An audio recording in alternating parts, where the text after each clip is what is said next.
بەناوی خۆی بەخشندەی میهرەبان بینەرە عزیز و خۆشەویستەکانی بەرنامەی نیهانی قورئان خۆشحاڵین لە دەرفەتێکی نوێیە بە خزمەتەوەی بەڕێز و خۆشەویست ئەگەینەوە. ئازیزان لە خزمەت بەڕێز دکتۆر یوسف گەرمیانی بانخواز ئەم جارە تەقا لە دەرگای بابەتێکی گرنگ بۆ نێو کۆمەلگاوە بۆ تاک بۆ ژیانی ڕۆژانەمان بابەتی ئەخلاق دەدەین. بزانین ئەوەی کە داوا کراوە لێمان لە نێوان عیبادات و معاملاتە کە معاملات لە ئەخلاقە خۆی دەبینێتەوە زیاتر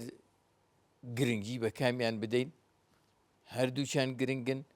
چۆن هاوسەنگی لە نێوانیان ڕاگرین، ئێمەی موسڵمان چۆن بە بەرامبەرەکانمان بڵێین ئێمە کێین. کاک دکتۆر بە گەرمی خراپنی بەڕێستانەکەین، خراتن سەر و سەرچاو. بابەتێکی چۆنە بۆ ئەم سەردەمە ئەخلاق؟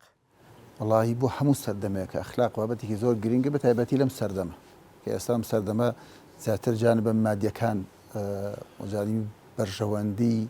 بەرجەستە غەیرە معنەویەکان زاڵە زۆر زەڕورە، هەم لە ئاستی تاکە، لە ئاستی خێزانە، لە ئاستی کۆمەلگا، لە ئاستی وڵاتانیشە.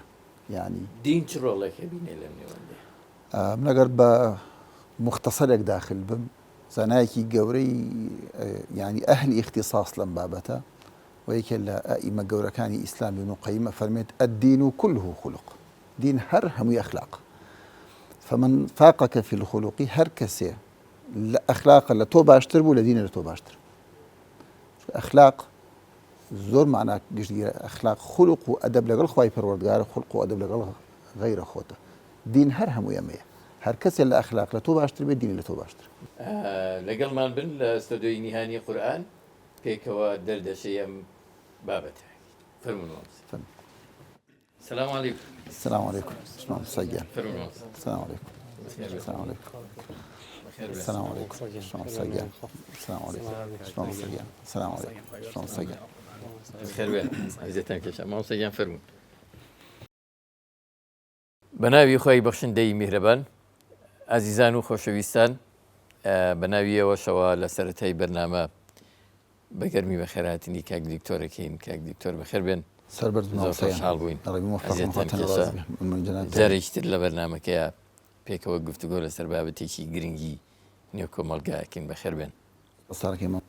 خێر بێن سەرچاو بە خێرهاتنی گەرمی ئەم گەنجە جوانانە شەکەین، یاخوا بەخێر بێن. خۆشحاڵین کە لێرە لەگەڵمان ئامادە. مامۆستا گیان بۆ ئەوەی کە بابەتی ئەخلاق بینەران بزانین مەبەستمان پێی چییە، بیناسیێنین شتێک لەبارەی ئەخلاقەوە بۆ چۆنە نێو گفتوگۆکەمانەوە ئەگەر باس بکەیت. بسم الله الرحمن الرحيم، الحمد لله والصلاة والسلام على رسول الله وعلى آله وصحبه أجمعين. پێشەکی من دوعای خێرم هەیە بۆ جەنابتان، سوپاسانەکەم کەم دەرفەتتان دروست کردو، خۆی گەورەتانی ڕازی بێ بۆ بابەتێکی گرنگ کە بۆ هەمومان گرنگە، بۆ خۆمان، بۆ ماڵمانمان، بۆ کۆمەلگامان، بۆ هەموو لایە گرنگە ئەم بابەتە. و بابەتێکە دیارە لە ڕووی شەرعیشە گرنگی زۆر زۆر پێدراوە. تەسەوورکەن کە پێغەمبەری خوا صلی الله عليه وسلم ئەفەرمێت ئەکمەل المؤمنین ئیمانا ئەحسنهم خلقا، کاملترین دیندار ئەو کەسەیە کە لە هەمووی ئەخلاقی جوانتر. یان پرسیاران لە پێغەمبەری خوا کرد صلی الله عليه وسلم من أحب عباد الله إلى الله، کێ خۆشەویستترین بەندەکانی خوای پەروەردگار لای خوای پەروەردگار؟ فەرمووی ئەحسنهم خلقا، أو كما قال صلى الله عليه وسلم. يعني فرميت ما من شيء أثقل في ميزان العبد يوم القيامة من حسن الخلق، هیچ شتێک نییە من لە میزانی عبد، میزانی چاکەی عبد قورستر کە وەکو ئەخلاق جوانی. موضوعی ئەخلاق جوانی حەدیثی زۆر زۆر لەسەر سەبارەت هاتووە کە ئینسان بە ئەعمالی صالح یەکاتە دەرەجەی خەڵکانێک کە شەوی بە شەو نوێژە باتە سەر و ڕۆژی بە ڕۆژووە باتە سەر. بۆیە موضوعی ئەخلاق ینی جێگەی خۆیەتی زۆر زۆر قسەی لەسەر بکرێت. مامۆستا ئەگەر بین ئەوە بە سادەیی بپرسین ئەم ئەخلاقە مەبەستمان پێی چییە؟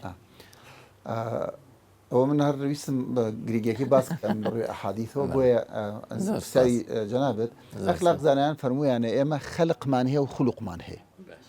خەلق ئەو سیفەتانەیە کە لە دەرەوەی ئینسان، دەم چاو و لوت و خەلقی ئینسان ئەوەی کە ظاهرە و بەرجەستەیە. خوڵق سیفاتی ناوەوەی، خلق صفاتەکانی ناوەوەی وەک چۆن خەلق صفاتی دەرەوەیە خلق صفاتی ناوەوەی جام صفاتە ناوەی کەیتر کە زۆرجار لە طبیعەتی ئینسانە خۆی ئەبینێتەوە ئەمە هەندێکی لە نیەتی ئینسانە خۆی بینێت هەندێکی جبلیە کابرا شخصی وایە لە بەسیترین شت تووڕابێ شخصی وایە هەر لە جیبلێ وایە زۆر کەم قساکە شخصی وایە زۆر هادا بە ئاسانی تووڕە نابێ شخصی وایە هەر لە تەبعە خوای پەروەردگار ئەوەی پێداوە کە سەخاوەتی هەیە شەرمی هەیە شخصی وایە عکسەکەیەتی هەندێکیانەوە جبلیە ینی هەر ئەم شخصە خوای پەروەردگارمانی پێداوە یعنی لە تەبعە هەیە هەندێکیشی مکتەسەبە ئەوەیە کە دوای تەوفیقی خوای پەروەردگارتان پاشان بە جوهد و ماندووبوونی خۆی بەدەستی ئەخا شتێکە خۆی لەسەر پەروەردە ئەکا هاوکو محەممەد قوتب بەڕەحمەت بێ فەرمێت الحەیات عادە خۆت لەسەر چی ڕائهێنی دوای ئەوێ بە صیفەت و ئەخلاقێک وەکو چۆن ئەخلاق جبلیەکان دروسە بێ ئەمیش دیسان دروسە بێتەوە جا ئەم ئەخلاقانە لە بینی فەلاسیفەی ئەهلی ئیسلام و فەلاسیفەی غەیرە موسڵمانان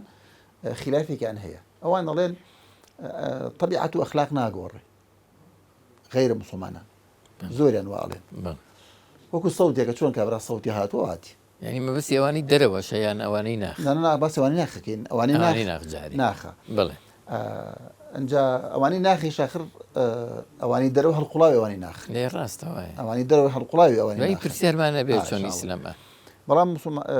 فەلاسیفەی موسڵمانان ڕێن نەخێر ئەگەر ئەخلاق نەگۆڕایە خوای پەروەردگار پێغەمبەرانی نەئەنرد بەڵام گۆڕینی ئەم تەبایعانە جوهدی ئەوێ ماندووێ ئەوێ ئەم بەشەرش هەنگاو بنیە خۆی ماندوو بکە مجاهدەیە بکە ڕیاضەیەک بکە تدریبی لەسەر بکە خۆی لەسەر ڕابێنێ ئتەم هینانە هەندێکیان لە ڕووی تەسەورەوە یعنی لە ڕووی تەسەور و عەقیدەوە کە ئینسانی موسڵمان بۆی دروسە بێ پاشان ئەو ئەسبابانی کە ئیگرێتە بەر گۆڕانکاری زۆر دروستەکە بۆ نمونە ئەگەر تەما کابرایەکی بەخیل ڕەزیل ئەمە لە طبیعە هەیە بەڵام کاتێک کە عەقیدەیەکی ڕاسخی بۆ دروسە بێ کە ئەڵێ پێغەمبەری خوا سەڵ فەرمێت سێ شتێ سوێنی لەسەر ثەلاث ئوقسم عەلەیهن سێ شتێ سوێنی سەر خۆم یەکەمیان بۆ دەستی پێکە ما نەقەسە صەدەقەة من مال صەدەقە لە ماڵ کەم ناکە بگرە صەدەقە زیادەکە لە ماڵ یعنی خوای پەروەردگار فەرمێت قل إن ربي يبسط الرزق لمن يشاء من عباده ويقدر له وما أنفقتم من شيء فهو يخلفه صدقة صنائع المعروف تقي مصارع السوء والآفات والهلكات صدقة وشاكا كردن إنسان لمصائب لفوتان لناراحتي كان باريزي باركتش بو زيادك بركتي شي تي أكوي عويت معي صحتك شي أما العقيدة كبو دروسة به رك إنسان كتصوري قورا تصرفي شي قورا تصورت قورا تصرفتي شي قورا لسري إسا قال بهر كسيك بولي چنه الرزيل بيقولي ورقيك بدا سليمانك 100 ورقة دينه يعني ده ورقة دينه ده ورقة بدا 100 ورقة دينه ياك بدا شان الرزيل بعيدة لبرشي لبرويك تماشي بلام أم عقيدة كبو إنساني مسلمان دروز بوكو عقيدة حتما قران كاري بسرعي هنا بويا موضوعي يعني وكو باس مانكرد يعني هم للروي عملي وكطبيعة كانوا زانيان فرمون هم للروي عقيدة بيرو باور إنسان قوري أجا من يكن منيتري بيرمو لسر خنساي كلو دايكانه بوا كلناو دايك كانش تايبت مند بوا لناو سوزي او افرته سوزي زور تايبت بوا كبرايكي اكو جري لكاتي جاهليه صخر يك ماننا ناخو بزور ناني دني بو ينمري الله زور جاري بيرملو كل خوم بكوش مظلم روشت مون باب تكلي خلق كبم كبراو كسوكاري كجراوا نختي امبيني امبراي كجراو باوكو وانا ظلم هنا بويوا بلام اما افرته كتن سوزي لناو افرتاني ش مبالغه كردبو لكاتك مسلمان بيو عقيدة همو كياني دا أقري وضلي آسو دا أكا بمن على كان هات سيكو ريهي كالزول لزاينا إن شاء الله علينا كوري خوت منالي خوت خوشويست ترى لبرا چان خوشويستا أو إي منالي خوتا خوشويست ترى زور وعلينا طبعا نقول لوش نسبي بيوانا بلام نقول بمن على كان يخوي عليه كور بياني شر إسلام وكفره پێم خۆش نییە و خەڵکێک بن بە دوای ڕابکەن و خۆت لە خزمەتی ئیسلامانە بن چ شوێنێ زۆر سەختە زۆر ناڕەحەتە بڕۆن بۆ ئەوێ بۆ خزمەتی ئیسلام قسوور مەکەن هەر چواری شەهید دەبێ کە شەهید براکەیش کە کوژرا دنیای لێ تێکچوو هەر چوار کوڕی هەیە هەر چواری شەیدە بێژێ سوپاس بەخوای پەروەردگار کە شەرەفمەندی کرد بە شەهیدبوونی ئەمانە. چونکە ئەمە ئێستا لە بۆ نمونەی خەنسا نمونێوانەی کەسە لە غەزەیە مەسەرەن ئافرەتێک ڕێ خەبەرم پێگەیشت هەموو مناڵەکان بۆتە ژێر دیوار و مردوون هەموو مناڵەکان جا وێنەی مناڵەکانی داناوە ئەڵێ کە خەبەرەکەم پێگەشت ئەگەر ئیماندارنەوەیم شێتم بەڵام وتم وەڵڵاهی خوایە گیان تۆ منت خۆشەوێ ئەتەوێ منزیلەتم لە قیامەتە بەرزکەیتەوە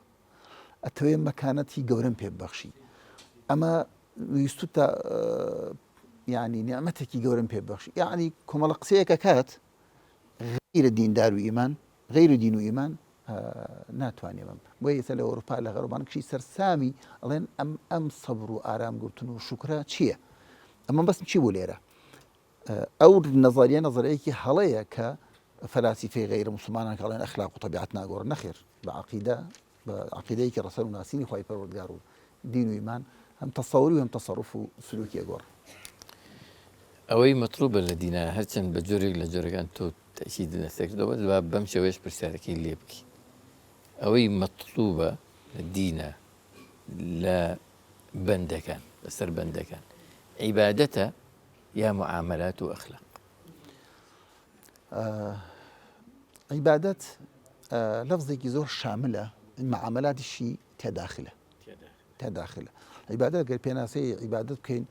عیبادەت وەکو زانایان فەرمویان اسم جامع لكل ما يحبه الله ويرضاه ناوێکی کۆکڕێ بۆ هەرچی خوای پەروەردگار پێ خۆشەوی لێ ڕازێ بێ من الأمور الظاهرة والباطنة لأمور ظاهر وباطن چی خوای پەروەردگار پێ خۆشە ئەم معاملاتانە بابی عیبادات و معاملات بۆ کارئاسانی فقەها هاوردوانە بەڵام بۆ هەندێک هەرچی معاملاتی شاچێتە داخلی عیبادات چونکە بۆ هەندێک کەسیش کە فەهمی بەرامبەر بە ئیسلام هەڵەیە کێشەی بۆ دروست کردووە لە ڕووی تەسەوڕ بۆچی کێشەکە لەوایە کە خەڵکی وا هەیە زۆر مسلمانە لە ڕووی عیبادات بەڵام بۆ معاملات ڕازیە بە غەیرە نظامی ئیسلام حەڵال و حەرامی بۆ دیاریکە حەڵال و حەرام لە معاملاتی دنیاویە پێی طەبیعیە ملتەزمە بە نظامێکی و پێشی مشکلە نییە وەختی خۆشی کە پێغەمبەری خوا صلی الله علیه و سلم ئەو ئاەتەی اتەخەذوا ئەحبارهم ورهبانهم ئەربابا من دون الله فەرمووی ئەوە ئەحبار و ڕوهبان و عالمەکانی خۆیان کردووە بە ئەرباب و پەرسترا و خوا ئەستەغفیرڵڵاه وەکو ئیلاهێک پەرستویانە عەدی وتی پێغەمبەر نەمان پەرستوێ من نامانە پەرست پێغەمبەر فەرمی حەڵالیان بۆ حەرام ناکردن حرامیان بۆ حەڵال ناکردن ئەوە پەرستنتانە کەواتە ئەم معاملاتیشە بێت تابعی عیبادات بێ بەڵام لە ئەبوابی فقهیە خوا بەدەست خێری ئیمامی ئەبوو حەنیفە بداتەوە کە بۆ ئەوەی هاتووە فقهی ئیسلامی عیبادات و معاملات هەمووی بابی بۆ دیاری کردووە بۆچی شەمەی کردووە ئیمامی ئەحمەدی ئیمامی شافعی فەرمێت تا ڕۆژی قیامەت هەر کەسێ بێ باسی فقه بکات قەرزاری ئەبوو حەنیفەیە بۆ وایان فەرمووە چونکە ئیمام ئەبوو حەنیفە ئەم قسەی کردوتێتی کە بابێکی هێناوە بابی مەسەلەن طەهارە بابی تەیەموم بابی معاملات بابی هەر شتێک تێتی لەژێر هەر بابێک هەموو ئەحادیث کۆ بکەنەوە بۆی بە مەجموعی حەدیث فتوا بدەن بە یەک حەدیث فتوا مەدەن جا بەسمەوەی معاملاتی شەر داخلە و ئەبێت چۆن ملتەزمی لە عیباداتە لە معاملاتیشتا ملتەزمی چۆن لە ناو مزگەوت خواپەرستبی لە بازاڕ دوکردن و فرۆشتنیش خواپەرستبی زۆر باش مامۆستا پرسیارێکی گرنگەوی شەوەیە کە وەکو چۆن بۆ شتەکانی تر لە سیاسەتا مەسەرەن ئەڵێ وەرە دین لە دەوڵەت جیا بکەرەوە نازانم سیاست لە ئاین جیا بکەرەوە ئایا ئەم قسە شمولی ئەخلاقیشەکە بۆ نمونە خەڵکێک پێی پێبەرێیان لە ڕێگەی وەقتی لەسەر کا بڵێ ئایا دەکرێ ئەخلاق لە دین جیا بکەینەوە شتی وا ممکنە؟ بەهی شەوازێک ممکن دی ئەگەر تەماشا بکەی مامۆستا یەک کتێبی گەورە هەیە أخلاق الحروب الأخلاق في الحروب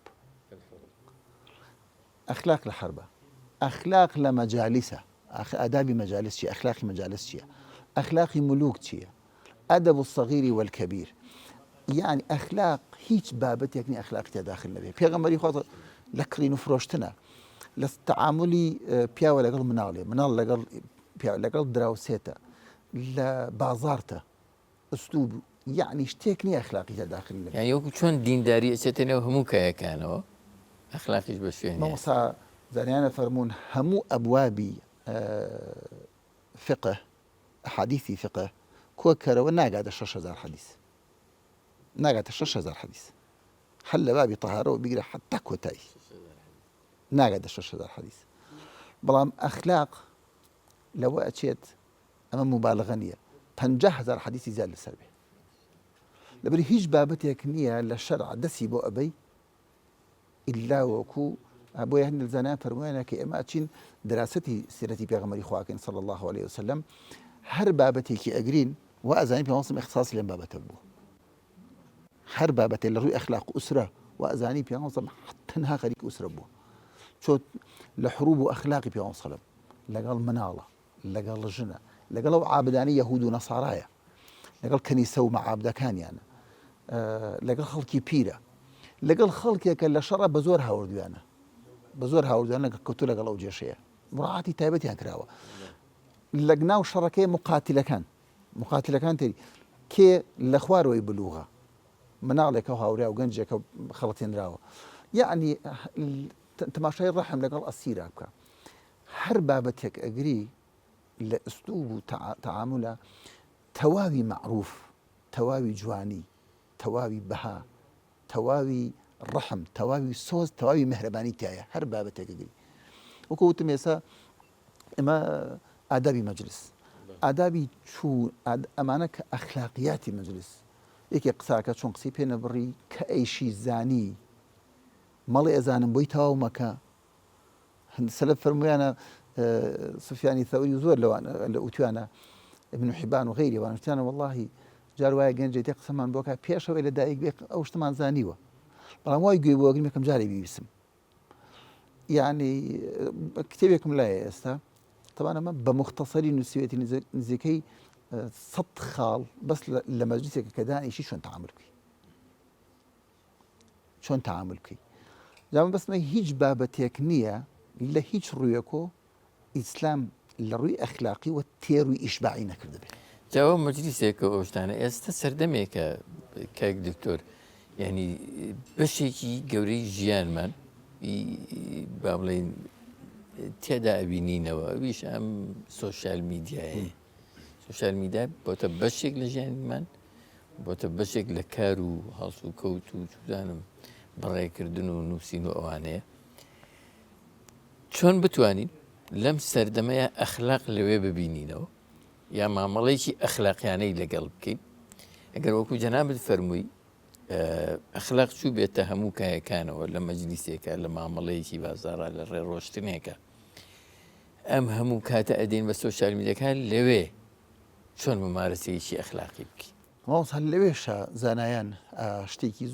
زۆریان نووسێ لەسەر ئەو ئادابان بۆن هەر لە ئادابی تەلەفۆنکردن کانە کە داتە سەماعی خارجی جائز نییە کە بە ئەگەدار نەکەی کە خەڵکی تر گوێ لێتی حرامە بوت یان تۆماریکەی بەبێ پرس تۆماریکە بەبێ پرس کابراڵێ ئامانەتە و تۆش قسەیەکت بۆکەم خۆ تەنها ینی صادق نەبی بۆ نمونە سەوت بەرزکردنەوە لە کاتی غەیرە مناسب تەلەفۆنکردن تەلەفۆن بە دوای تەلەفۆنکردن زۆر ئادەبیان وتووە لەسەر ئەمە یعنی لەم ڕوانگەوە ئەجا ئەم مۆبایلێکە لە بەردەستایە جانبی ئەخلاق لەگەڵ خۆی پەروەردگارە خۆی پەروەردگار ئەتبینێ کەس ناتبینێ چۆن نهێنیەکانی خۆتە پارێزی اتق الله أن يكون الله والناظرين لك فرمویانە لەخوا بترسە خۆی پەروەردگار نەبێتە ئاسانترین کەسێک بینینی تەسیری کەمترین تەسیر بێ لەسەرت نەگەیتە ئاستە ئێمە ئێستا ئەم کۆمەڵە براو خوشکە بەڕێزەی کە ئێستا عمومەن لێران هەر یەکێکمان تەماشای کەناڵێ بکەین یان شتێ بکەین مۆبایلەکەمان مەکشوف بێ دای من سەشتی باش دایانێن وانە بەڵام مەم چاوانە نەما یەقینی شەیە کە خۆی پەروەردگار ئەتبینێ چۆن لەگەڵی تەعاملەکەی نابێ بینینی خۆی پەروەردگار تەسیری کەمتر بێت تا بینینی ئەو خەڵک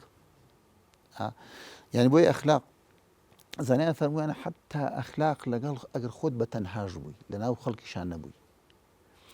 ئەو تەسەڕوفەی کە هەندێک شتی زۆر تایبەت نەبێ زۆر شخصی نەبێ ئەو تەسەڕف و حرەکات و شتەی کە هەیە کە پێت خۆش نییە خەڵک لەناو خەڵکا بتبینێ بە تەنها مەیکە ڕێزن بۆ خۆت با خۆتیش قەدری هەبێ لات نەفسێتی خۆت سجار وایە هەندێک کەس شێوازێکی دانیشتن یان شێوازێکی سەوت دەرکردن بە دەم مەسەلەن هەندێک ینی ئەڵێ ئاگات لە خۆت بێ بەتەنهاشە جا مەبەستمانەوەیە کە لەگەڵ ئەم شۆسامیدا مەسەلەن ئینسان شتێک نەڵێ ئەتوانی تۆ لەو کۆمنتانی کە نووسی لەو شتانی کە بڵاوێکی تۆ لەو ڕخنانی کە لە خەڵکی ئیگری فەرموویان نەزانیان لە بینی کەسبی قولوب و کەسری قولوبە شتێکی زۆر باریکەیەویش ئوستوبە ئێمە بۆی کەسبی دڵ بکەین شەرع پێ دەڵێ کەسبی دڵەکان بکە یەک بابەتی گەورەمان هەیە لە ئەخلاقە پێوترێت جەبر الخەواتر جەبر الخەواتر چۆن بتوانی دڵی خەڵکی ڕابگری چۆن بتوانی دڵێکی شکاو بهێنیتە شوێنی خۆی چۆن بتوانی سرور و خۆشی بخیتە دڵی خەڵکیوە کتێبێک هەیە بە ناوی جەبر الخەواتر نمرەی زۆر زۆرتایە یەکێک لە نمونەکان ئەڵێ نمونەی ئەم سەردەمانە با بڵێن ئەڵێ دایکێک مناڵەکەی باوەکە ئەڵێ کوڕم بۆ لەو ماڵە ماڵێکی فەقیرە بندراوسیان بچێت داوای خوێ بکە ئەڵێ دایکیان یەک کیسی گەورەی خوێمان هەیە ئەم خوێ بۆ داواکی ێژە کوڕم بەخوازانم پێویستمان پێ نییە بەڵام ئەو ماڵە فەقیرن زۆر جا داوای شتمان لێکەن پێم خۆشە باوا بزانن ئێمەش محتاجین ئێمە محتاجی ئەو ماڵین چون داوای شتی لێ بکە با دڵی خۆش بێ بێرە جارێکی تر داوایمان لێ بکە من بۆیە داوای خوێشەکەم خوێ لە بەرەوەی زۆر بێت کەمترین کولفەیە تۆ بەرداوای خوێلەکە دڵی پێ خۆش هەر ئێمە نین محتاجین و داوایان لێ بکەین و تانە ئەوانش داوامان لێکن ها دافعەکەی چییە؟ ئەو زۆر زۆر مهمە کە تۆ بتوانی دڵی خەڵکی ڕابگری لە هینە شتێک باس سەکات نووسەرێک شتێک باسەکات ئەڵێ مناڵ بووم لەو سەردەمەش کە لەو سەردەمەی کە دایک و باوک هەیبەتی زۆر بوو بەداخەوە کۆم سەردەمە نە ئەڵێ دایکم لە گرمیان یای من قەوشەری پێوترێ و کە سلەیە کە بووەوە دەستیان بەخەیانە گرت لایلۆنی بوو ئەڵێ ئەو شتانی کە پێویستی پێ بوو لەو دوکانە هەناردی وەرەقەیەکی هەنار دایکم پاریشی پێدان کە ڕۆشتم بۆ دوکانەکە لە دوکانەکە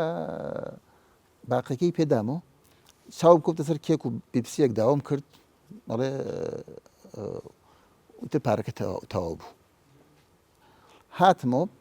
دایکم وتی کوڕم هیچ باقی نییە وتم نا ئەڵێ زۆر دڵیشم خۆش بوو کە ئەو نووسەراڵێ درۆکەم بەسەر دایکشمەوە شوێنی خۆی گرت دایکم ئەڵێ لە بەردەم خۆی یەک دوو قسەی کردوڵام پەیوەندی بە منۆ نەبوو دڵم خۆش بوو ئەڵێ دوای دووسێ ڕۆژ من هەلا بیرم چوو ئەڵێ دایکم دەستی کردم بە شوێنی چوتی با لادین ئەو دوکانە ڕۆشتین وتی لە فڵان کەس شت گران بووە وتی ناوەڵ هەوە خۆیەتی شت وتی بە لە سێ ڕۆژەکە مشت ئەمە مناڵم هەنارد هیچ باقی نەماوە ئەوانی کە ئەڵێ مناڵک ژێ کە وای وت من شۆک بووم لە شوێنی خۆ وتم بەخوا ژێ کاتە هەیبەتی دایک و باوک زۆر زیاتر بوو بەداخەوە ئەمڕۆ تەسیر کراوە لەسەر شکاندنی ئەو هەیبەتەش خەڵک مناڵە ترسا دایکی پێ بزانێ مخالەفەیەکی یەکاومانە ئەڵێ من لە شوێن خۆم زۆر ترسام ژە مناڵەکە ئەژە ئەو صاحبی دوکانەکە سێرێکی کردم وتی ئەو ڕۆژە سرم زۆر خەڵواڵق بوو ڕاستەکی ئێستا پارەکەت دەمەوە زیادیان شترێ بێ کە باش نەبوو واقعکە ژێ تر حەز نادەم پارەی بردویان شتێکی تر دەڵێ دوایی چپەیەکی بۆ کردم دایکم شۆ دەشتەوە منە شۆک بوو ئەو ڕۆژە دەشتم هەوەستا بوو شپەیەکی بۆ کردم وتی کوچمێژی کوڕی باش ئەوەی ئەو ڕۆژە هەر داواتی خۆم بووی بەڵام نەسەحەتێکیشی کردم ژە لەوێ تەریقی نەکردمەوە و نەسەحەتیشی کردم ئامۆژگاریشی کردم و جەبری خاتری کردم یەک بابەتی گەورەمان هەیە کە تۆ چ لەفزێک ئەیڵێی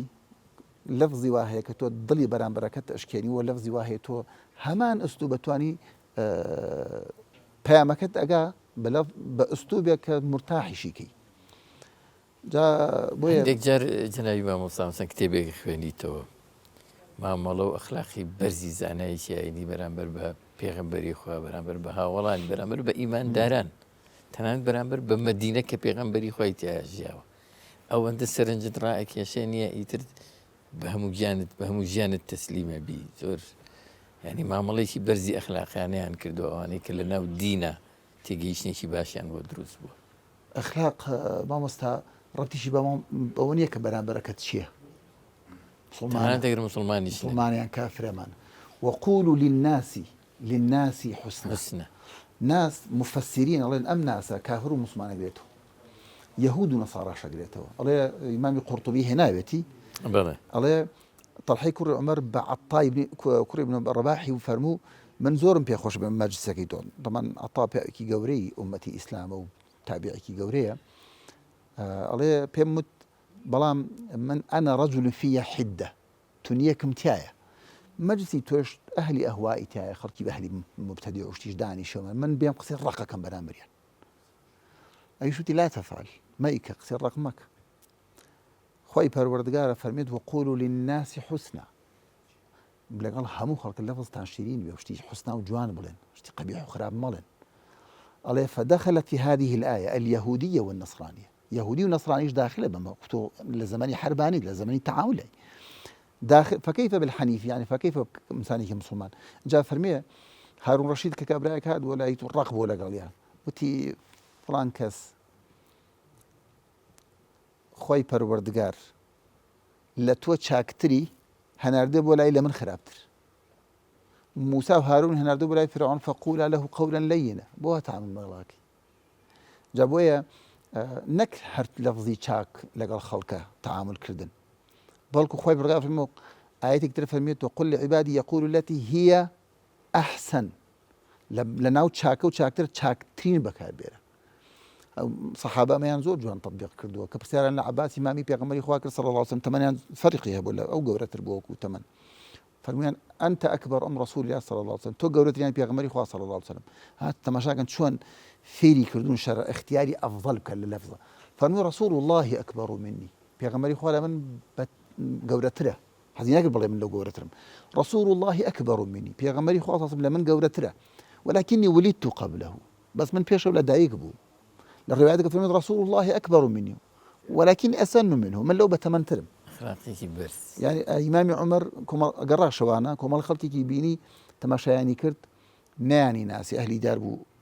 غريب يبقون وانا على هاد بلا يا أهل النار الدور أقركوا بنوا شو جاروا تويك جنا ناسي لا سياريك ويساجي أبو فلان بناو أو اشتوى يعني دا شوينك كشتيك فروشي هاد بلا يا أهل النار دعي تراجع إكلوتي أهل النار لقرآن أبو خلق خرابك يا أهل الضوء أي أهل الروشنايك اختياري جوانترين لفظ ويا يعني إنسان زوج عليه لحوار يكتو حوار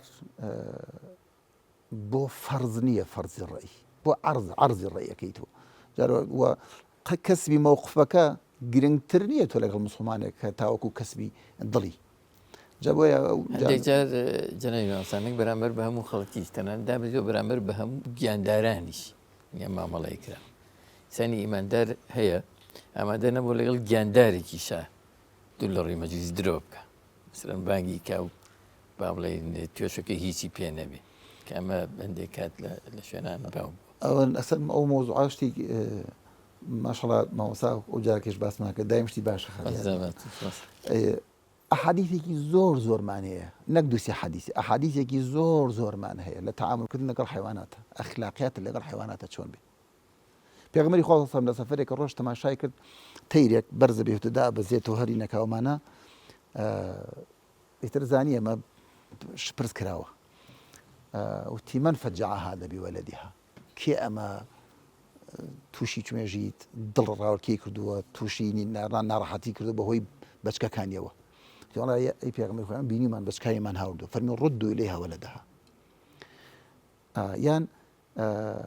عمر كوري عبد العزيز على واشتري كيبو إشي بيك وإشي حمال يشتوا بله أويك داينا بو غلامك إشي بيك وتي باريس سير روجن بيدر كردو تي ماله باريس سير روجن بيدر بيجي بقدر سير روج ما عندهم كردو أم اشتري سير روج راحتي بيدر حديثي ترماني بيغمري خاصة موضوع اشتريك بالروي هاد في ميسك إلى شاوي هاد فرموي أما هي كي وكان جنجي أنصاري وتي همنا فرموي اتقوا الله في هذه البهائم المعجمة الأخوة بترسل لم حيوانا بيزباننا فإنها شكت إليها أنك تجيعه وتؤدبش كادي كرتو برسية كيتو ما عندوكي شت منزور الأخلاقيات يعني إمام عمر كبرايك بنا وكاتا كاوريكي بردو رأيك يا شيء ضريكي لدى وتي سوقها إلى الموت سوقا جميلة تۆ بۆ مردنی بێ بە جوانی بیبە یان ئادابی هەیە ئاداب بێ ئەو چقۆیە زۆر تیژ بێت چقۆکە نەبینێ بێ یعنی شتێکی زۆرمان هەیە لە تەعاملاتە لەگەڵ حیوانات ئەنجا ئەجرێکی گەورەشە تەماشاکە ئافرەتێکی خراپکار خۆی بەردەر بەهۆی چی لێ خۆشە بێ ڕاستە بە گوێرەی سەگێک کە دوور لە قەدەی جەنابتان زۆر تینویە بێ ئەو ینی ئەودانێک ئاوی بۆ هێنێت ئەودان بەو سەگەی کاتە سەبەبی خۆی بەردەر کەلی خۆشە بێ وە زۆر جاریش خی پەروەردگار نمونە و چیرۆکمان زۆرە خی پەروەردگار ئەو کەسانی خراپ بەگەڵی بێزبانانە تەعاملی کرد خی بەردە هەر لە دنیا تۆڵی لێ سندوت جاوەکو مامۆستا عەباس باسی کرد ئەخلاق لە سنووری ئینسانیش دەرچۆ ئینسان لەگەڵ ئینسانە وەکووتمان ئەخلاق لەگەڵ خی پەروەردگار ئەخلاق لەگەڵ بەندەکان ئەخلاق لەگەڵ مەخلوقاتی ترە حتى ما ملكت أيمانكم ولما فرمت همو حيوانان اللي بردست مسؤولي وخواي برغاد داوي إحساني كله واعبدوا الله ولا تشركوا به شيئا أفرمت وبالوالدين إحسانا وبذي القربى واليتامى تاء أروع ولما فرمت أم إحسان يعني شيء يعني إتقان بدجو تشاكتري شواز التعامل كردن داوما اللي كرا أما حتى لقال هنا لكوتايش علماء فرمت حیوانی شەگرێتەوە زۆر باش مامۆستا هەیە فەزایەکی ئازادی دەسەکەوێ یان خۆی گەورە بەرزیەکاتەوە دەسەڵاتێکی پێدەدا جودانم یانی لە هەر حاڵەتێک بەرپرسیارەتی ئەخلاقی مامەڵەکردن لەگەڵ ئەو دۆخەیە ڕاستیە بێت چۆن بێ ئایا گەنجێک فەزایەکی ئازادی دەسەکەوێت چۆن مامەڵە بکە بەرپرسیارەتێکی بەرامبەرم بەرپرسیارەتی ئەخلاقیەکەی چۆنە یان دەسەڵاتدارێک لەگەڵ خەڵکێکە یان مەسەلەن زانایان فەرموون هەر دەسەڵاتێک هەر نیعمەتێک خی پەروەردگار پێتە بەخشێ ئەگەر بۆ بیکێتە وەسیلەیەک بۆ ئەخلاق جوانی خزمەتکردن سوودگەیاندن ڕەحم و بەزەیی چاکەکردن نیعمەتە وانەبوو نقمەت و موسیبەتە وانەبوو نقمەت و موسیبەتە بەسەرتەوە بۆ نمونە کابرا پارەی هەیە بەم پارە ئەتوانێت خزمەتی پێ بکە خزمەتی پێ ناکە عکس بەکارهێنێ ئەمە نیعمەت نەبوو بۆ ئەو کابرا جاهی هەیە ناوی هەیە قسەی ڕەت ناکرێتە ناو کۆمەڵگا مەکانەتێکی کۆمەلگای لەناو کۆمەلگا و پلە و پایە و مەکانەتێکی هەیە قسەی ڕەت ناکرێتەوە ئەڵێ هەر کاتێک ئەمە مەزلومی لە خەڵکێک سجنە بە مەزلومی ظلمی لێکراوە خەڵکێک تعدای لێک مەزلومێکی زەعیف و لاوازە نەیتوانی بەم جاه و ناوەی ئیسفادی نەگەیان شەفاعەتی نەکرد بۆ خەڵکی مەزلوم بەکاری نێنە نیعمەت نییە نقمەت و موسیبەتە ئەیتر علم ئەگەر بەخێر بەکاری نێری ئەویش موسیبەتە چۆن دەسەڵات توغیانی هەیە علمش توغیانی هەیە دەوڵەمانی دەسەڵات تۆ بە دەسەڵاتت من ڕۆژە بە مەسئولێکم وت مەسئولەتێکی هەبوو لە شوێنێکە وتم فڵان کەس هەموو ڕۆژێک ئینسان ناتوانێت چاکە بکە کوردی خۆمانەڵی هەموو ڕۆژێ ئینسان ناتوانێت پیاوەتیش بکە ئێستا تۆ دەسەڵاتت هەیە قووەت و هێزت هەیە قسەت ئەڕوە بەم هێز و دەسەڵاتت نەتوانی مەزلوم خەڵکە مەزلومەکە لە مەزلومیەت دەرکەی و خەڵکێکی زاڵم نێڵی زوڵم بکە ئەمەی تۆ سبەینێکە لەسەر ئەم کورسیە نامێنی ئەوەت پێ ناکرێ ئەمڕۆ پێتەکرێ بۆیە شخصێک ڕۆژێک لە بینی بۆ ئەزانە بینی لە کەلار و بۆ دەرمەنی خان بوو بەسەری هاتە بوو سایقێک تر مێشکی مەڕوو چۆن وەرهیم بەسەری هاتە بوو لەو کاتێش کابراایەک مەڕوومەڵاتەکەی جادەکەی لە جادەکەی تێپەڕی ئەڵێ خۆی پێ نەگیرا و دایە ناوێنە حیوانێکی زۆری هین کرد بوو سەقەت کرد بوو ئێشت خاونەکەشی صاحبەکەی هەر خەریک بوو لێ سەرە بڕی ئەوانەی کە هین بووی کە بتوانێت دوایی سپادەیەکی لێ بکەن ئەڵێ سایقەکەوتی دا بەزی بتی کاکە وەڵای خەتای من بوو چی زەرەرت کردە من حەقی خۆتە و من لە خزمەتە ئەویش وتی خوا ڕەحمی کرد لە منت نەدا خوا ڕەحمی کرد ئەو کوڕمە لێت نەدا ئەوە شوانمە خوا ڕەحمی لێ نەدا سوپاس بخوای بە من ڕۆشت ئەو سنووقە بکەرەوە دوو کاوڵیش لەوانی پێدا و بەهەدێ چکە تۆ هەموو ڕۆژێک فرسەتێکت دەست ناکەوێ هەموو ڕۆژێک فرسەتت دەست ناکەوێت چاکە بکەی بۆیە ئینسان يعني ئەبێ ئەو فرسەتانی کە دێتە پێشەوە ئیسەوانی کە دایک و باوکیان بە تەمەن و لایەن فرسەتێکی زۆر گەورەیە تو هەموو ڕۆژێ ئەمە دەست ناکەوێت کە بتوانانی خزمەتی بکەیت پێغەمبەری خوا صلی الله علیه و سلم لە حەدیثێکە عایشە بمانە گێڕێتەوە فەرمێت لە خەوما خەوی پێغەمبەران وحی و صدقە ئەفەرمێت لە قورئانە خوێنرا لە گوێم لە دەنگێکی قورئان بە قورئانی خوێن وتمە کێیە وتیان ئەمە حارثەی کوڕی نوعمانە قورئانە خوێنێ پێغەمبەر فەرمووی فذلك البر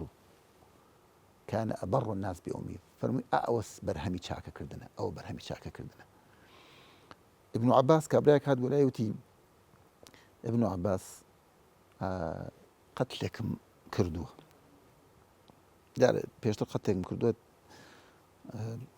گەرمە کاری بکەم خوای گەورە بۆم تعویز کەم لێم خۆش بێ چی بکەم من وتی دایکت ماوە وتی نەخێر تی دێ وڵات تەوبە بکە و چی چاکەت پێکرێ چۆن پێتەکرێت لە خوای پەروەردگارە نزیک بیتەوە خۆت نزیکەرەوە لە خوای پەروەردگار بە هەموو عەمەلێ ئەمە ئیمامی بوخاری لە ئەدەب المفرد هێناوەتی بە سەنەدێکی صەحیح ئەڵێ کە ڕۆشت ئەو تابعیە فەرمی هاتم بۆ لای ابن عباس وتم ابن عباس ئەوە ڕەبتی چی بوو وتە دایکت ماوە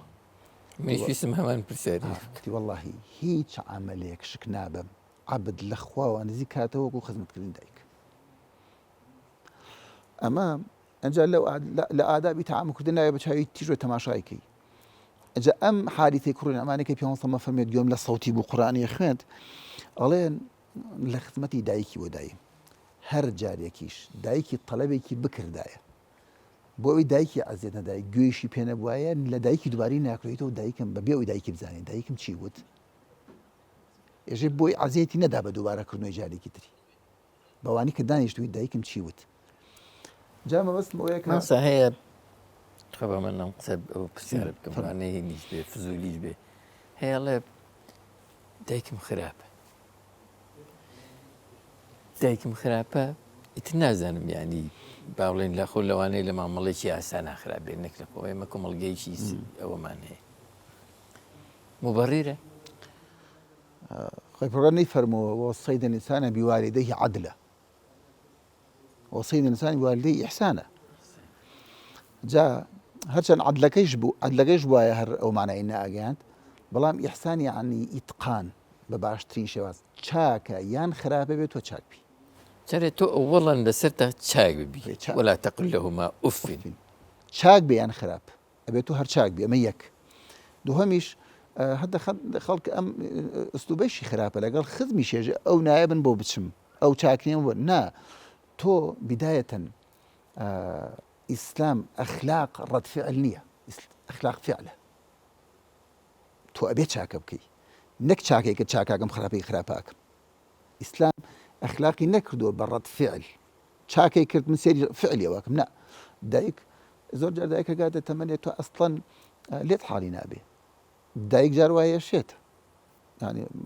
نەخۆشیێک وەکو چۆن هەر کەسێکی تر بارودۆخێکی تایبەتی هەیە یعنی هەرچی بێ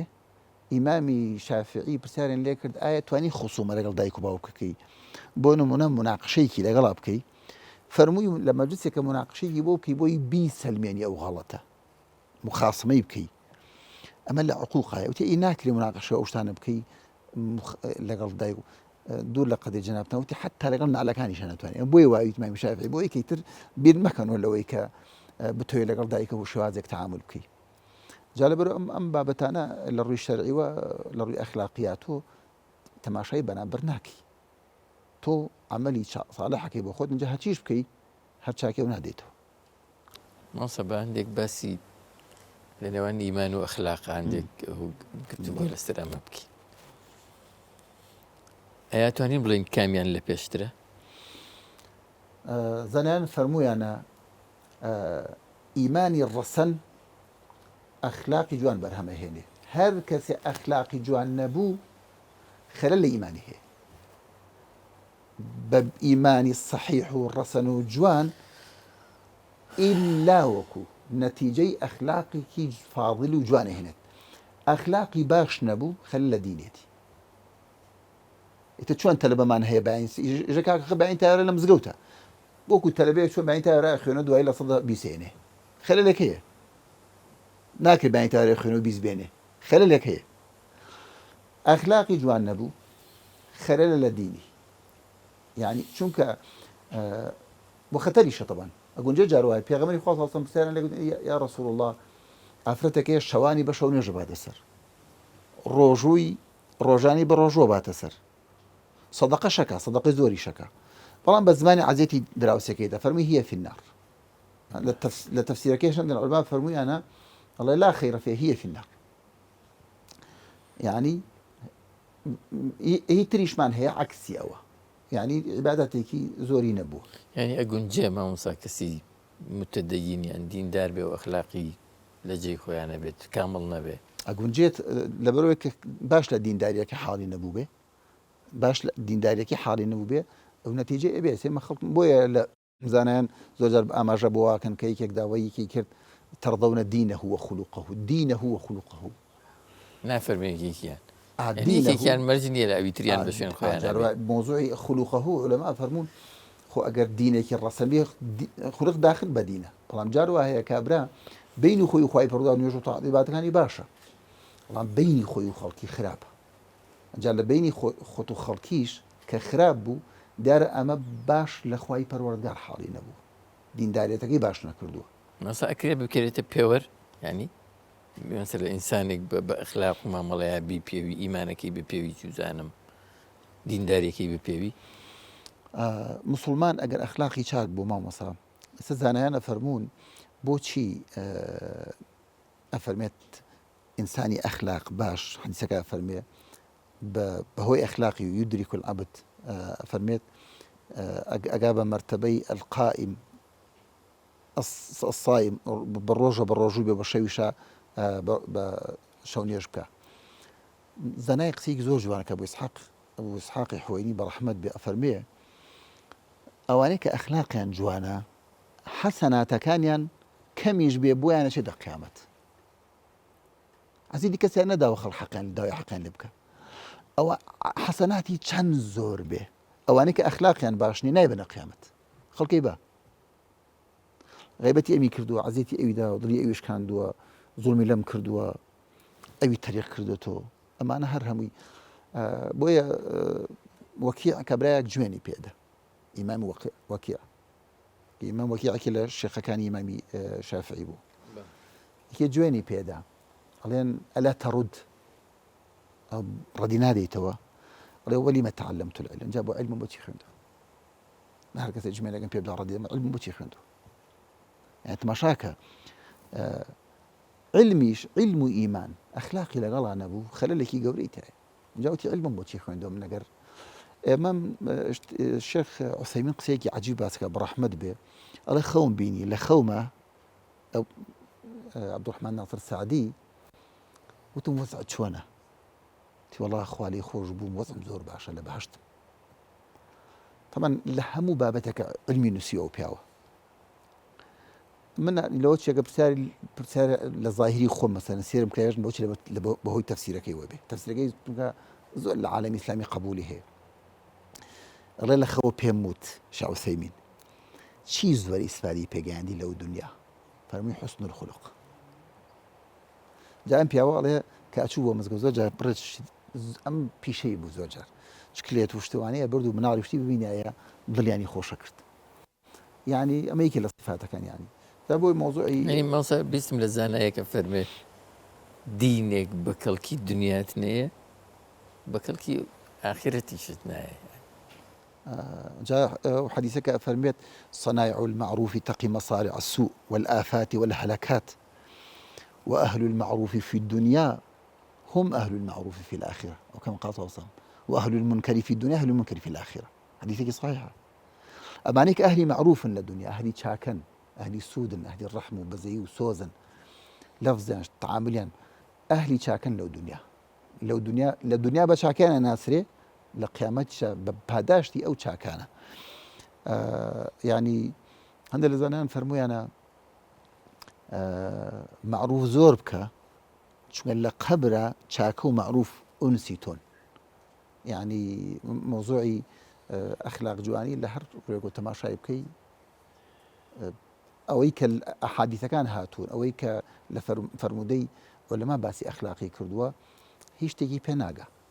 وەکووتمان ئەخلاق هەم جانبی عقیدە و لەگەڵ بینی خۆت خۆی بەداشە شەگرێتەوە عزاباتەوە سێوەرز ئەم بەڕێزانش بە کەمێک داغڵی گفتوگۆکەمان بکەین ئەوانە گەنجن لەوانەیە زیاتر پرسیاریان هەبێ بەڵێ ئەگەر ئێوە قسێتان لەسەر ئەخلاق. بسم الله الرحمن الرحيم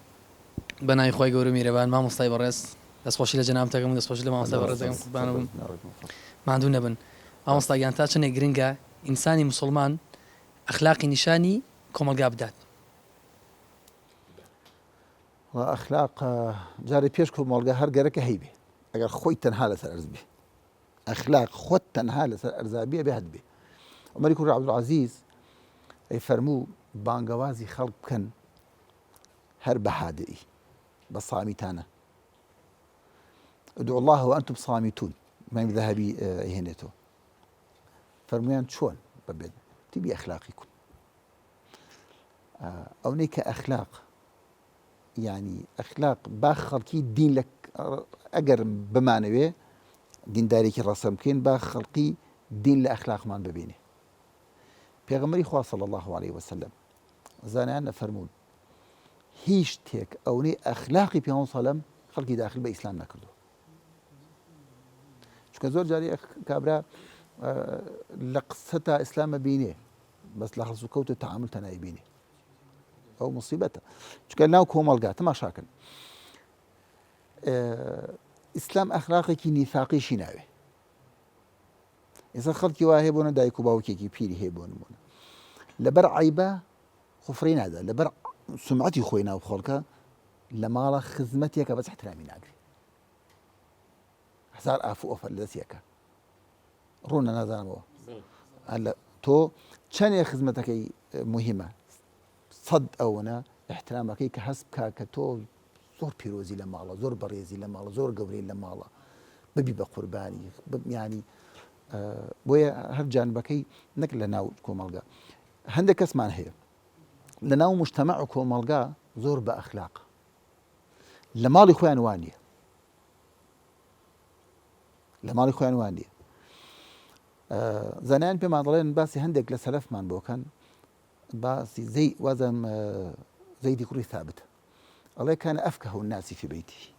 لە ماڵی خۆیانە زۆر ڕووی خۆش و زۆر گەش و وئیدا خرج کانە ریجالا. ئێمە جار وا هەیە لە ناو عایلەی خۆمانە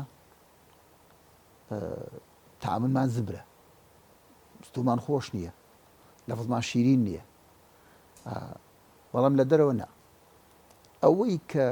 نەتوانێت لەگەڵ عایلەی خۆیە چاک بێ ئەخلاقی دەرەوەی قیناعە تەزویرە. چونکە میزانی ئەخلاق جوانیەکەی ئینسان لە نزیک پێغەمبەر فەرمووی خەیڕوکم لأهلی وأنا خەیڕوکم لأهلی ضرورە یعنی من گوێم لێ بۆ باوکی وها بوتێتی متیان ئەم کوڕی تۆ ماشەڵڵا زۆر ڕووخۆشە زۆر قسەی خۆشە وایە بگری بەڵام هیچم لێ نەبینیوە يعني ضرورة پەیامەکەت ڕوودە مامۆستاگیان خوا گەورە پاداش باتەوە ئینشاءڵڵا. فەرموویە سەتا بەنای خۆی گەورە نەشی کاتۆر خسا بێت و سپاسێکم بەوتە بە نرخەکانی پرسیارەکە منەوەیە کاتۆرگیان زۆر جار قەدەری خواوا دەبێت دەکەوینە ناو کۆمەڵگەیەک یاخود کۆمەڵێک کەسانێک بۆنی ئیش و کار بیان بە بۆنی هەر شتێکی ترەوە بێت کە لە ڕووی ئەخلاقەوە تا ڕادێت لاواز بن یاخود نەخۆش بن. ئێمە چۆن وا بکەین ئەو ئەخلاقی ئەوان کاریگەری لەسەر ئەخلاقی ئێمە نەبێت بەڵکو بەعکسەوە ئەخلاقی ئێمە کاریگەری لەسەر ئەخلاقی ئەوان هەبێت. ابن الجوزی و پرسیارێکی گرنگە زۆر ابن الجوزی و ابن القەیم هەردووکیان ئەڵێن ئەگەر کەوتنە مجتەمەع و کۆمەڵگایەک خراپەتی هەیە زاڵ بوو هەوڵدەن زۆر سیرە و سیفاتی کتێبی سەلەف و سیرە و پیاوچاکان و ئەخلاق و ڕەوشتی پیاوچاکان ئەو کتێبانی کە باسی ساڵحینەکە زۆر بیخوێندنەوە بۆ ئەوەی بە زۆری خوێندنەوەی سیرەی پیاوچاکان بچنە بی ئەو زمانی ئەوان بچنە سیفەت و کردداری ئەوان ببینن ئەگەر وان نەکەن ڕێگوان نەکەن احتیمالە ئەو بی ئەو واقعی کە تاین تەسیری لێ بکە بڕێ سلبیا دروستەکە جەروە یەکێک لەوانە کە خەڵکی دەوروبەری خۆتە بینی وەکو پێویست نییە تۆ لەوان چاکتی لەو مەغروورت کە وابزانانی خۆت زۆر چاکی ئەمە یەک. بەڵام سیری ئەوانە خوێنینتەوە و کاتزانین تۆ چەند مقەسیری خاڵێکی تر دەوروبەرتن لەسان تەسیرەکە ئەگەر نەیتوانی دەوروبەری بگۆڕێ نەیتوانی و مەجبوریش بوو هەر لەوێ بێ ئەبێ عوزلەیەکی شعوری بکە بە معنایەکی تر لەو شعورن لەو وەزعەوان دەرچێ و هەوڵ بدا گۆڕانکاریان تا دروست بکە خۆشی بەهێزکە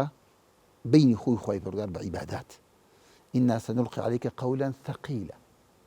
یعنی تۆ ضرورە خۆت بەهێزکەی بینی خۆت و خۆی پەروەردگار ئینسان بپارێتەوە دوعا بکە و ئەخلاق جوانیش بنوێنێ لەگەڵ خەڵکە ئەخلاق جوانیش ینی زۆر جار ئیلا ثەمەر ئەهێنێ جزاك الله خيرا کاتۆریان خۆی وەرپەدەش بە خێردەتەوە مامۆستای سویژان سواز بۆم دەرفەدا بۆ کەناڵ ئاسمانی پێیان وڵا پرسیارەکەن کاکتۆریژان ئەوە بوو ئەخلاقی مرۆڤ لەگەڵ هاوبیر و هاو ئاینەکانی خۆیدا ئاسانە بەڵام پرسیارەکەم لێرە ئەوەیە ئەو سنوورە ئەخلاقیانە چین کە ئاین بۆ ئێمە دیاری کردووە لەگەڵ مامەڵەکردن لەگەڵ ئەوانەی کە دژی ئاینی ئێمەنیان هاوڕای ئاینی ئێمەنین ئایا دەکرێت لە بەرامبەر ناکۆشی بیر و ڕەوشی جوان بەرامبەر ئەو کەسانە فەرامۆش بکەین ئێمە جارێ بێ فەرق بکەین بین محارب و غیرە محارب فەرقێکی هەیە کابرایەک ئێستا یەهودیە کە بەرامبەر بە ئەهلی غەزە مناڵیان کوژێ و خۆیان کوژێ و لە شەڕایە ئەمە فەرقی هەیە ئێمە لە مجتەمەی خۆمانە ئەوانەی کە هەن لە ئێستا ناو مجتەمەی خۆمان لەوە چێ خەڵکێک دیندار نەبن و بەڵام لە شەڕانین لەگەڵیانە ئەسڵ وایە کە گەیشتە مەرحەلەی تەعامل ئێمە ئەخلاق جوانی خۆمان لەگەڵ هەموو کەسێک پێغەمبەر یوسف لە مجتەمەیەکی کافرا بوو لە مجتەمەیەکی کافرا بوو إني تركت ملة قوم لا يؤمنون بالله وهم بالآخرة هم كافرون مجتمعك كافر بو کێشەیەکی قەیرانێکی گەورەی اقتصادی ڕووی کردە وڵاتە خۆی پەروەردگار حێلەکەی لای پێغەمبەر یوسف دانا نەیکردە مەرج ئەگەر دەرم نەکەن لەم سجنە کێشەکەتان بۆ حل ناکەم کە خەوەکەی بوو تەفسیرکردن عولەما فەرمێت یەکسەر نەسیحەتیشی کرد چی بکەن باشە یعنی ئەمە مجتمعێکی کافریشە لە سجنە ئەو دوانەی کە خەوەکەی بۆ ئەگەڕنەوە ئەو دوو برادەرەی ئەژە ئینا نەڕاکە من المحسینین محسین زۆر چاکەکاری تۆ زۆر بەسوودی زۆر ینی خزمەتەکەی زۆر بە ئەخلاقی کاتێکە ئەبێ بە ڕئیسی عەزیزی مصریش يا أيها العزيز إن له أبا شيخا كبيرا فخذ أحدنا مكانه إنا نراك من المحسنين ها بوو بە عەزیزی مصریش هەر سیفەتی خۆی لەدەست نەدا ئیمامی عومەر کابرایەکی یەهودی بینی پیرێک بوتیەوە چی وتی ڕاست سواڵەکە وتی سواڵەکە وتیان بۆ سواڵەکە وتی نیەتی وتی هەموو ئەمانی لەم تەمەنن پاریان بدەنێ و مەعاشیان بۆ بڕنەوە وتی بەس وتیان مانگان نەبچن بەیتلمال پارەی بدەنێ پێویستیاتی ئەم پیاوە دابینکەن وتیان بەس بۆ ئەم پیاوەتی نە هەموو لە ئومەی ئیسلامیە لە هەرکوێ هەن هاوشێوەی ئەمانن یەهودیشە بۆیە تەسەوور کە پێغەمبەری خوا صلی الله علیه وسلم مناڵێکی یەهودی زۆر کات لە ماڵیان بووە لەگەڵ ئەنەسومانە تێکەڵی ماڵی پیاوە سەلەمە زۆر کات تۆ تەسەوور کە ئێستا موسڵمانێک یەکێکی غەیرە دین دایم لە ماڵیان بێت و تێکەڵی مناڵەکانی ومانەوێ